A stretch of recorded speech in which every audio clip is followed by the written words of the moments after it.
153,000 estates now face extra or new inheritance tax charges as a direct result of Labour's first budget last year. And the amount of inheritance tax that's going to be received by the government is going up from £8 billion this year up to over £14 billion by 2030.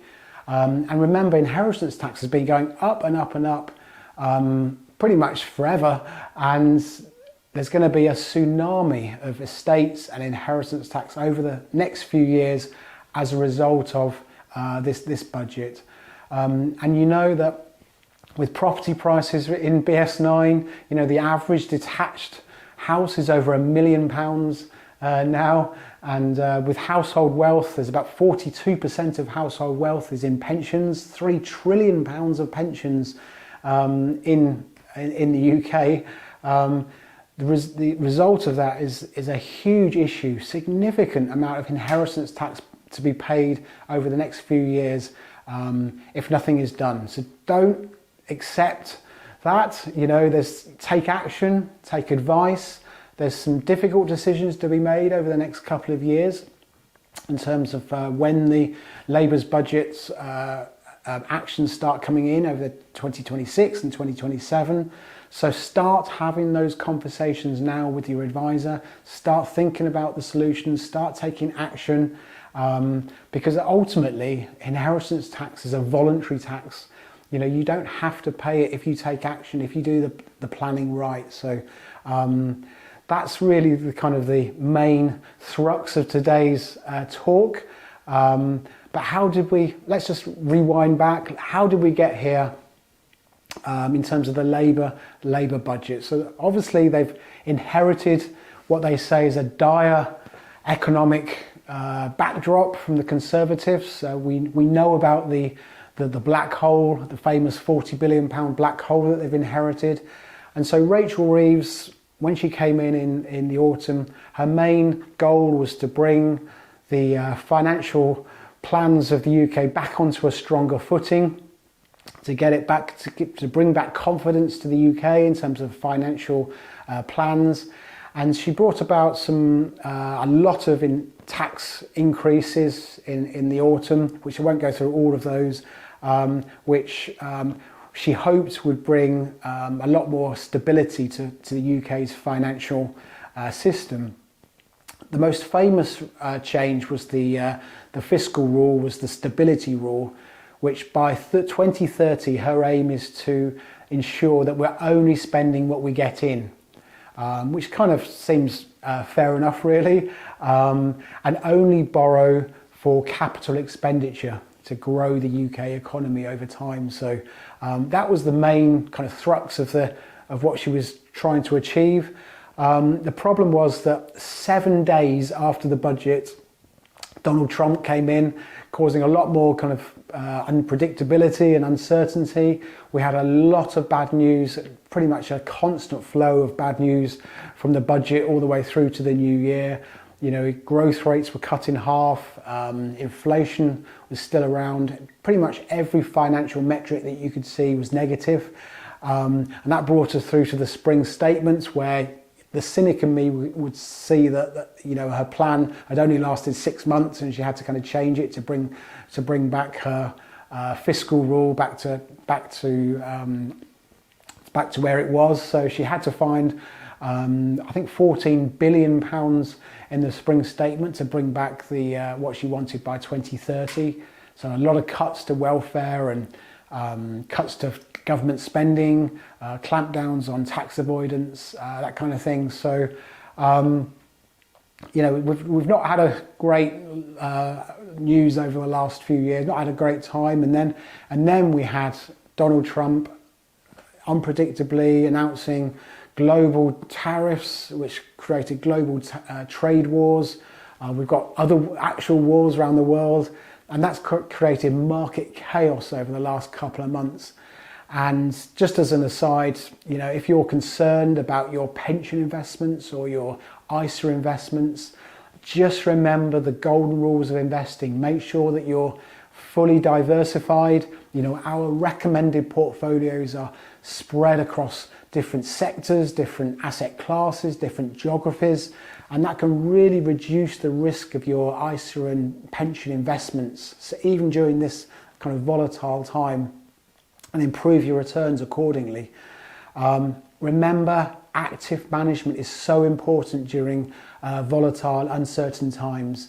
Our recommended portfolios had moved to increase their allocation towards bonds and gold just at the right time, which really improved their portfolio, our clients' returns just at the right time when, you know, the share market was falling around our ears, and then increasing allocation back to shares when we saw the uptick. So active management is really important. If you've self-picked some funds a few years ago and you haven't really looked at them since, or you've took some advice initially but haven't seen your advisor for some time, definitely start engaging with an advisor for a investment review. I can see more volatility to come. So definitely, as an aside, start looking at your investment portfolios sooner rather than later, really. Anyway, I digress from the budget. So even in the next 6 months, we're going to see quite a lot of uncertainty in the UK because, you know, since we've seen all this kind of unpredictability and global kind of uncertainty in the economy, I can only see potentially tax rises coming again in the autumn, and that will only bring about more difficult decisions for you, unfortunately, to kind of make sure that, you know, you and your family are reaching your financial goals. So as I say, start those conversations now. Make sure that you're on top of things, on top of any changes, and do the best to take action as a result of those changes. So let's get back to the Labour budget. So let me take you through a summary of the what was announced at the Labour's first budget in the autumn. Remember, it's just as it really relates to later life. We are later life financial planners, which basically means anyone in retirement. We do take some clients on who are kind of coming up to retirement, but we've just picked out the things that we think are important for people in later life. So let's start with income tax. They fixed the thresholds for income tax again to at least 2028, which basically means that as your incomes rise, as your pensions go up by inflation, you'll be paying a lot more in an income tax, and some of you will be nudged into the higher rate tax threshold for the first time. So this is stealth tax at work. Over time, if the thresholds don't go up, it means that you're paying more and more tax by stealth, effectively. So it's really important to use what allowances that you have, what's left of them. So you've got £500 dividend allowance to be used. You have £1,000 interest allowance. Make sure that you use the allowances across husband and wife, so allocate your investments and savings accordingly. Make sure that you use your ISA, your £20,000 ISA allowance, which is still, the good old ISA still gives you income tax, all tax relief on it. Investment bonds have come into fashion. So an investment bond is just another tax wrapper, but it's a non-income producing tax wrapper. So you can shield your investment portfolio in an investment bond and not pay that ongoing income tax. So there are a few things you can do. It's becoming increasingly difficult in terms of income tax. We have capital gains tax, which they've increased the rates up to 18 and 24% effectively for basic and high rate taxpayers, which, to be honest, wasn't as bad as we thought, because they did say that they might, the rumours were that they would align the capital gains tax rates with the income tax rates, which is obviously a lot higher. So that was a relief that they didn't go all the way and bring them right up to 20 and 40%, but they've still brought the rates up to 18 and 24%. Again, really important that you use all your allowances. I get starting to become more and more difficult, but you get £3,000 capital gains allowance per year to be used. Not much, but it's still worth using. Luckily, they didn't change the fact that on death, capital gains gets kind of erased. So the new cost effectively for the beneficiaries is the value on death. So that does mean that, you know, if you do have those second properties or other assets that you just literally can't gift or sell because of the capital gains tax problem, you can leave them until death, and then there'll be no capital gains tax. So that was good that that was retained, that relief was retained. Don't forget that if you've got any capital losses from previous years, if you've sold any investments or properties at a loss, remember those can be kind of brought forward against any gains in the future. But obviously the big news was inheritance tax. And when there's big changes, when there's big news, when there's seismic changes to advice, that's really when you need to kind of review your plans. And we'll come on to the different elements of that that affected inheritance tax now. So let's start with inheritance tax then and the fixing of the thresholds. So the nil rate band is the first £325,000 of assets which don't attract inheritance tax. That's been going since 2009, hasn't changed since. We calculated that if that nil rate band had grown with inflation since 2009, that would be £525,000 now. Again, it just shows you the power of just fixing thresholds in terms of paying more tax. So nil rate band fixed till 2030. The residence nil rate band, the extra £175,000 on your house, as long as you leave your house directly to children or grandchildren. Again, fixed to 2030.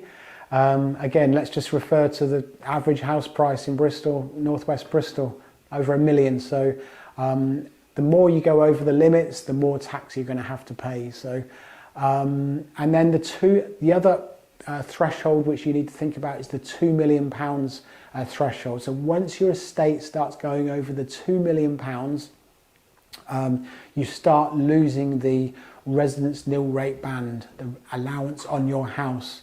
So £2 million is another threshold to kind of get your keep in the back of your mind when making plans, when looking at these inheritance tax solutions. For the average married couple with children, effectively you get £1 million because the surviving spouse inherits the nil rate band and the residence nil rate band from the other spouse that's passed away. So £1 million is a number that's fairly common when you're looking at kind of inheritance tax planning for married couples. One good thing about the fixing of the thresholds is that it provided a lot of clarity in terms of planning going forward. At least it's clear now where we are. We've had years of rumours that they're going to abolish inheritance tax, and this kind of causes inertia, it causes procrastination to do anything about it, to make plans, and then people end up having to pay the inheritance tax because nothing has been done. So at least now we know that inheritance tax is here to stay in a big way, and we've got clarity now on what's going to happen over the next 5 years now up to 2030. So those are the fixing of the thresholds. Let's move on to business property relief, which is a piece of legislation which has been going since 1975, the year of my birth, so that's 50 years of business property relief. And the legislation basically is that if you invest in assets that qualify for business relief and you hold them for at least 2 years, you qualify for an inheritance tax exemption. Now this is a fantastic allowance. It's a government incentive. They want you to invest in these assets. Our portfolio managers work very closely with the government on this. So this isn't a scam or a or you're not avoiding inheritance tax in any way, this is an incentive to invest in these assets. Now, by way of background, we independently recommend portfolios of these assets that have grown up by investment managers very successfully over the last 10-15 years. They'll have very well diversified portfolios of assets, but probably a bit like your stocks and shares ISA or a pension. This is just another tax wrapper and a tax allowance that allows you to invest in a portfolio of assets that qualify for inheritance tax relief after 2 years. They'll be invested in care homes, fibre broadband, secured lending, property, infrastructure like solar, wind power, reserve energy, anywhere really where that's where the government want you to invest in. So as an investor, your investment journey is fairly cautious really. You'll see a return of 2 to 3% on average per year. So it's fairly cautious, but the main reason for investing is of course the inheritance tax exemption. Bizarrely, the FCA, our main governing body, would class them as high risk, mainly because of the liquidity. So, for example, if you invest in the FTSE 100, that would be low risk because you can kind of buy and sell your investments on any business day. But because these are invested in actual assets, actual infrastructure, they're not so liquid. Like your house, for instance, will be classed as high risk because you can't just sell your house on any given day. This isn't something to be scared about or worried about because the investment managers have enough cash on their investment portfolios to provide the liquidity to pay back any clients who need some of their money or all of their money back. I've been recommending these plans for over 10 years and I've never, not a single time have I seen an issue where you can't get your money back when you need it. So that's kind of good to know. So you've got access to the plans, you've got inheritance tax exemption after 2 years, you get some growth on them. So that's just a kind of background in terms of business property relief investments. So the main change that happened in the budget was they put a limit on the amount that you could invest in these plans and still get the 100% exemption, and that was £1 million, and that's coming in 2026. And husband and wife both get £1 million, but it's not transferable on first death, unfortunately. If you invest over £1 million, then there's a reduction in the allowance by 50%, so the effective inheritance tax rate would be 20% above £1 million. So just to be mindful really of the limits. It's still a very healthy allowance that the government's giving you to invest in these plans, but to be mindful of the limit. If you are in a situation where you have £1 million husband, £1 million wife, it's important that in the will that on first death, that first £1 million goes to, say, a child or a grandchild, potentially, so that they get the full inheritance tax relief, as opposed to the £1 million going to the surviving spouse and leaving them with £2 million, and then obviously they're only going to get 50% relief over the £1 million. So just important that you get your legal and financial planning advice joined up.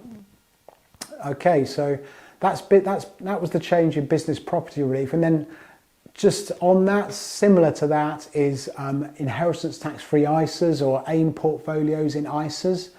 Again, just a bit of background behind that. So since 2013, you can invest your ISA in a portfolio of shares, or mainly on the AIM market, that qualify for business property relief, the same business property relief that we've just been talking about.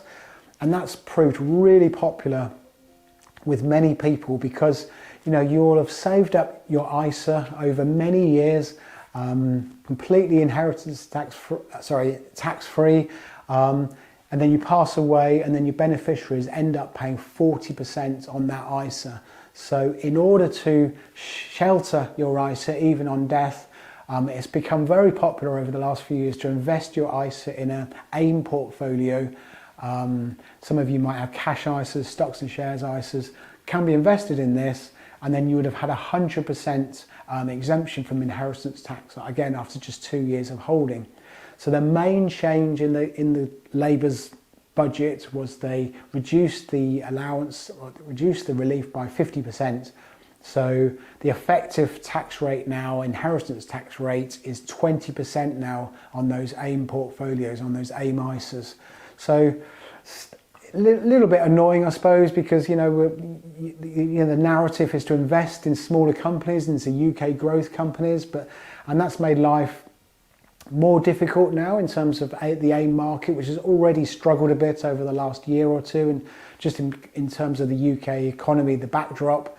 So performance has been struggling. So it has meant that there is a definite shift to the inheritance tax plans that we previously talked about that get the 100% relief. So even if you're in an ISA, I would definitely consider perhaps moving that ISA money to an inheritance tax plan to get that 100% relief from inheritance tax, if that's what your priority is. So still the 20% relief within the ISA, but that has shifted the kind of the advice priorities really from perhaps AIM to inheritance tax plans. So that's business property relief. Let's move on to pensions. So the big news was that from 2027, pension pots, pension funds, unused pension funds would now form part of your estate for inheritance tax purposes. And this is really completely flipped advice on its head. It basically means that for people who were perhaps not touching their pension and hoping to use it as a really like a trust fund that could be transferred through to the generations free of inheritance tax, that's all been flipped on its head, and all of that advice needs to be revisited. So the main things to start with really is the tax-free cash. If you are over 75 and haven't taken any money out of your pension, there is now a potential double taxation charge for you, in that tax-free cash could be subject to inheritance tax, if that's your situation, and also income tax from your beneficiaries when they inherit that money. So the effective tax rate could be up to 67% on that money if you've not touched your pension over 75. So for over 75s, it's pretty much a no-brainer now to draw down that tax-free cash. Even if you left that money in your estate and didn't do anything else, it would still be better than leaving it in the pension now. And even for under 75s, it might be better to just get on with things sooner rather than later if you're looking at kind of inheritance tax planning. So the tax-free cash has now become more important than ever in terms of inheritance tax planning. So what to do? So you draw out the tax-free cash. Now what to do with that money? So you could make a gift to beneficiaries. So you could make a gift to children, grandchildren, and then hope to survive the 7 years, and then that would take the money outside your estate. You could use that tax-free cash to put into a trust fund where you still maintain control of the money, and then you decide who gets the money and when. So for instance, a gift trust is a very popular trust where you may have grandchildren who perhaps you want to help with their schooling or university, or getting a foot on the property ladder. If you put money into a gift trust, it means that the money gets out of your estate, but you maintain control of it. You still decide who gets the money, when, which can be really beneficial rather than gifting the money, outright, which has the problem of control. They might have partners, divorces. The money might be frittered away in a way that you didn't envisage. So that's the power of the trust, just a kind of keeping control of it and gifting the money as and when you want to, but getting it outside your estate. Effectively, there's a trust for anything any situation that you want, really. If you don't need the capital anymore, but you want an income, that can be done. We can kind of put the money into a trust and you can get a tax-free income from the trust. There are trusts where you periodically have access to the capital back if you need it, or it can get it reinvested. But from outset, it remains outside your estate. Really, my advice around trust is just to come in, discuss your situation, and usually there's a trust which can kind of fit in with your circumstances. Potentially inheritance tax plans. So if you draw down the tax-free cash from your pension, invest in one of our inheritance tax plans that qualify for business relief. Within 2 years, that would be inheritance tax-free. So there's various options, but the tax-free money of your pension pot has become really important planning. And then you've got to look at the drawdown. So you can start deciding whether to start drawing down an income from your pension plan. And this is where your retirement income advice might completely change. You might have been taking an income from your pension and ISAs and other investments, property, and not touching your pension because you thought that was going to transfer tax-free to future generations. That all needs revisiting again. So we need to decide where you're going to take your income from tax efficiently. And it might be now that you start drawing an income from the pension, especially if you're a lower rate or a basic rate taxpayer. Remember, drawing down an income from your pension, if you gift away that income and you don't need the income and you gift it away, that is an inheritance tax exempt immediately. So that's a kind of a lesser known exemption where you can basically pay out gifts out of income. Or you could fund a whole of life insurance policy in trust, which basically is a life insurance policy that you could fund from the drawing down of your pension, and then from day one you will have, or your beneficiaries will have, a lump sum in trust to be paid out immediately on death. All they do is go to the life company with a death certificate, paid out immediately, and it means your beneficiaries can pay off the inheritance tax immediately. Could become one of the smaller things that was hidden away in the budget, was that they've increased the so inheritance tax has to be paid 6 months after the death of the individual. The rate of interest on any unpaid inheritance tax has gone up to 4% above base rates. That's over 8% that you have to pay on any unpaid inheritance tax, which means that having the funds available to pay the inheritance tax is really important and when it's needed. The whole of life insurance policy is the best way of doing that. Or you can have assets or investments like the inheritance tax plan that are available for your beneficiaries to pay any inheritance tax.